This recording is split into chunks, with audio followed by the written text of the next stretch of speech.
برحب بيكم وعودة جديدة في القناة، والنهاردة هنتكلم في فيديو مختلف تماما.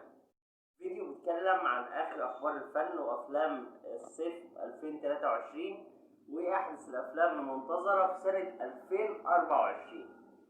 هنبدأ أول فيلم معانا فيلم وش في وش بطولة محمد ممدوح أمينة خليل، هينزل في دور العرض يوم 16 أو 17 أغسطس.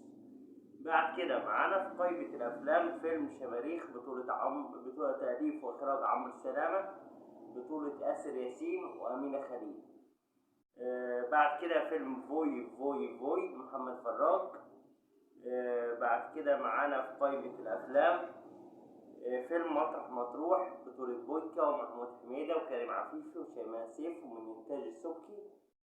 معانا بعد كده فيلم أو النسب محمد إمام وياسمين صبري وماجد الكدواني ووفاء عامر وهالة فاخر وعلاء مرسي ومحمد لطفي.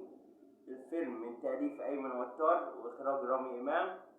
فيلم عزيرو واتكلمنا عنه قبل كده وعملنا مراجعة عنه، لمحمد رمضان ونيللي كريم وجمانة مراد ومحمد لطفي والطفل منذر مهران. الفيلم من تأليف مدحت العدل، إخراج مندو العدل.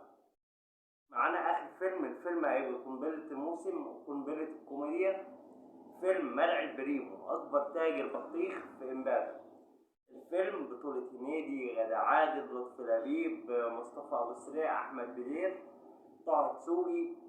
الفيلم من تأليف إيهاب بليبل مؤلف فيلم البعبع لأمير كرارة، ومن إخراج سعيد حامد مخرج أعمال هنيدي العظيمة، صعيدي في الجامعة الأمريكية، همام في أمستردام، جاءنا البيان التالي، يا خالتي. ده فيلم ده منتظر ان يكون عودة هنيدي ويكسر الدنيا. بعد كده معانا في قائمة الافلام المنتظرة بس في سنة 2024 فيلم عمهم الجزء الثاني لمحمد امام، تأليف وسام صبري واخراج حسين المنباوي. فيلم ولاد رزق الجزء الثالث تأليف صلاح الجهيني واخراج طارق العريان. بعد كده معانا فيلم أهل الكهف بطولة خالد النبوي وأحمد عيد ومحمد ممدوح. بعد كده معانا فيلم السرب لأحمد سقا وشريف منير. آخر فيلم في القائمة معانا فيلم كده رضا. كده رضا هيكون من بطولة أحمد حلمي وخالد الصاوي ومنة شلبي ولطفي لبيب نفس الأبطال، وهيكون من تأليف أحمد فهمي ومن إخراج أحمد نادر جلال. معانا رواية موسم صيد الغزلان هتتحول لفيلم، وهيبقى الفيلم من تأليف أحمد مراد وإخراج مروان حامد.